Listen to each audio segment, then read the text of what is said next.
What's going on, guys? Mickle here, and in this video, I'm bringing you some breaking XRP news.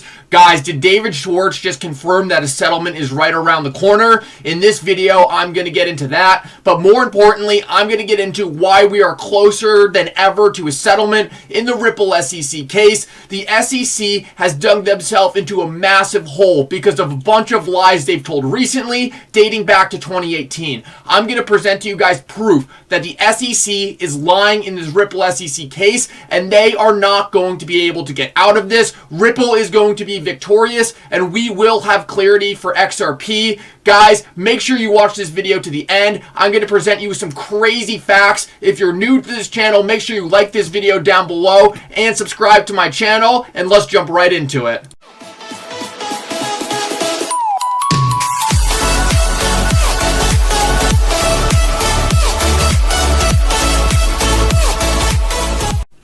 Alrighty guys, we're going to start with the David Schwartz tweet hinting at a settlement, but then we're going to get into the insane evidence I have been digging up on Twitter, and I think it is the reason why the SEC is going to have to scramble to settle this case at ASAP. They are absolutely getting called out, and it is looking extremely bad for them right now. We can see that the tweet that David Schwartz responded to was here by Crypto Twins, and they said, "We smell a Ripple SEC settlement. XRP is not a security. Buckle up." David Schwartz response to this can confirm the first two words of this tweet, which are, "We smell." Clearly, he's joking around right here, but the important part is that he went out of his way to bring attention to this tweet. Since this lawsuit started, there are probably hundreds of thousands of tweets just like this saying, "Ripple settlement inbound, XRP not a security." But he chose to respond to this one today saying, "Can confirm," and brought attention to this tweet saying, "We can smell a Ripple SEC settlement. XRP is not a security. Buckle up." Obviously, there's a decent amount of speculation in this, but it's extremely important to note that he went out of his way to bring attention to this. This is one of the first times I've seen him directly comment on settlement news, so I think it's very important that we at least keep this in the back of our mind and be prepared for whatever might come in the next couple days. So why might David Schwartz be hinting at a settlement? And I'm about to show you guys some evidence that absolutely shreds the SEC and shows that they have been lying throughout this case the entire time. It destroys all their credibility and lets us know that we've been right from the start and we are all on top of this story. If we take a look right here, and this is absolutely huge, one of the biggest things the SEC is trying to say right now is that William Hinman's speech back in 2018 was just as his personal opinion and not the views of the SEC. The SEC knows if they admit that they said back in 2018 that Ethereum wasn't a security, it will blow up their case against Ripple, because there is no way in hell that XRP should be a security if Ethereum isn't. We can take a look at this congressional document right here that was actually right on their website, and it says right here, the SEC's views, go to page 30. If we go to page 30, we can see that they directly reference the Hinman speech. The SEC is wondering why people think that this speech was the SEC's views and not William Hinman's personal opinion. Well, how about the fact that all over government documents, it directly says the SEC views and then goes to that speech. This is an absolute clown show. The SEC is currently trying to say that this speech was William Hinman's personal opinion, and William Hinman actually lied in a deposition about this.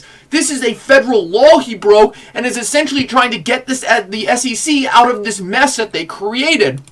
If we take a look right here, and this is actually a tweet from Brad Garlinghouse that I tweeted out today, and I just want to point out real quick before I say this, if you guys want to do a small part to help this case, go to my Twitter and retweet this stuff. My link is in my description. The more we can get this word out, the more the SEC is going to have to deal with getting hit from all these different sides, while they know that this information is getting leaked and the public is coming after them and on top of this. If we take a look right here, in 2018, and this is from Brad Garlinghouse, in 2018, Bill Hinman said ETH isn't a security, and Jay Clayton agreed. But just weeks ago, William Hinman filed a sworn affidavit in court saying the SEC still has not taken any position or expressed a view on ETH status. So how is the market supposed to have clarity?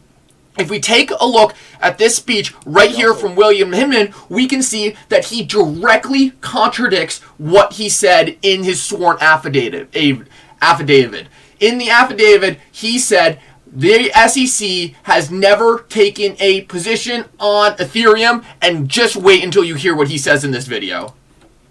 We'll be putting out more guidance.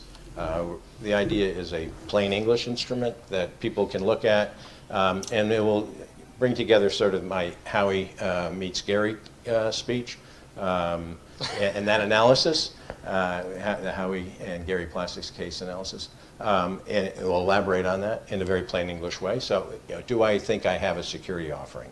Look at that new guidance, and I think you should be able to sort this out. We also will be putting out. All right, so it was very subtle, but he says he is telling market participants in the front. He said, we want people to look at this, and then said he wants them to go to his speech to decide if they had a securities offering, which is, he would not be telling market participants to go to his speech if it was only his personal opinion, because that would mean there was zero law or zero standards created by the speech if it was his personal opinion. He is telling companies to go to this speech and use it as SEC guidance. This directly contradicts what he said in his deposition, where he said the SEC has never taken a position. The SEC did take a position, and he was the one who led this position. He created the whole idea that Ethereum wasn't a security and did it for the SEC so Ethereum would have clarity. And if we take a look at this comments, and this is just a typed out version so it's easier to see, he explained the goal is to enable developers to look at the guidance and be able to sort things out. And the guidance he gave was the Howie meets Gary speech, and that is the exact speech where he gave Ethereum a free pass. And now the SEC is trying to walk back on it and act like he never did this, because the SEC understands that it puts them in a horrible position in the Ripple case going forward. The SEC understands that if this gets out and people understand that the SEC did in fact give Ethereum a free pass, they know that there is no reason XRP and many other cryptos out there shouldn't also be held to the same standard that Ethereum was held to. This is an absolute joke, and I cannot believe how messy the trail of lies is that they left behind, because I am able to search through Twitter and dig up direct evidence proving that William Hinman and the SEC is literally lying through their teeth about this. I saw this tweet right here, and this was a response to the tweet I put out, and I thought this couldn't be more perfect. He lied in an affidavit signed under the penalties of perjury as part of the Ripple vs. SEC investigation. Judge Netburn will hold him to a higher standard because he is a very experienced attorney. He knew exactly what he was doing, and Judge Netburn knows. I completely agree with this. I think the reason this case is being drawn out right now by Judge Netburn is just because it's extremely high profile. She doesn't want to rush anything, but let me tell you guys right now, this is blatantly obvious. If I can figure it out, if you can figure it out, the judge will figure it out. And even though she's giving the SEC more time than we might like, let me tell you right now, she's going to see right through this BS, and she's going to give the SEC every chance they can to explain themselves. But at the end of the day, they won't be able to, because they have already lied to the court. They have already sunk their argument. She's going to give them the chances they need to present some evidence, but in my opinion, it's too late at this point. They've already destroyed all their credibility, and so at the end of the day, this is going to be what sinks them. It's going to be the demise of the SEC's blatantly misguided and corrupt lawsuit against Ripple, the company. The next thing I want to show you, and this is why it's so important that you guys go to my Twitter and just retweet the stuff on there, because the SEC is now not fighting this battle with Ripple. They are fighting a battle from all different sides. Listen to what John Deaton says right here. And buy casino coin or box or convert it and truly use it as a utility token. You know, we have XRP holders in the United Kingdom, which their governmental agency has declared XRP not a security and a token that's in between a utility token and an exchange token, and they've been impacted by this. So it's not just U.S., you know what I mean? And we got a victory last night because the SEC finally turned over the Grunfest letter to me after I've been fighting with them for about 9 months for it. Did they really? Congratulations. Yeah, they didn't give me Hinman's calendar. I'm still fighting that.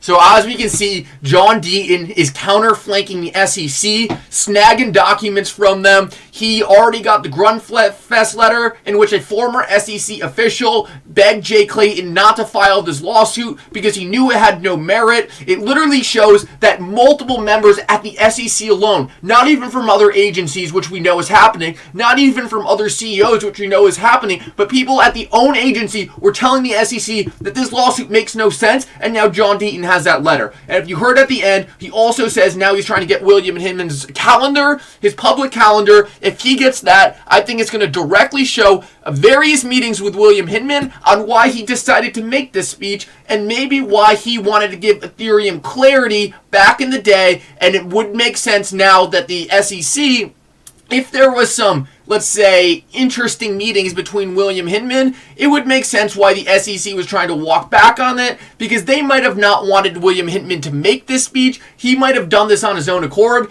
Either way, the SEC is going to be forced to deal with it, because at the end of the day, William Hinman made speeches on behalf of the SEC. That is blatantly obvious, and now the SEC has to be consistent with their regulation going forward. The last thing I want to point out to you is that a third-party agency has recently sued the SEC. The SEC is seeing maximum pressure right now to figure their shit out, because right now they are completely botching this entire lawsuit against Ripple, and I think it's going to show when all these lies get brought up to the court and the court realizes the corruption the SEC has had to go through in order to even try to bring a valid argument here. I think it's going to be blatantly obvious that this lawsuit has no merit. XRP will get clarity, and Ripple will go on and become one of the most important software companies in the world. And maybe all of this coming together right now is why David Schwartz is bringing attention to the fact that a settlement might be around the corner. Guys, thank you so much if you're still listening to this. Make sure you go to my Twitter, retweet random stuff. Make sure you subscribe to my channel. For now, Mickle out.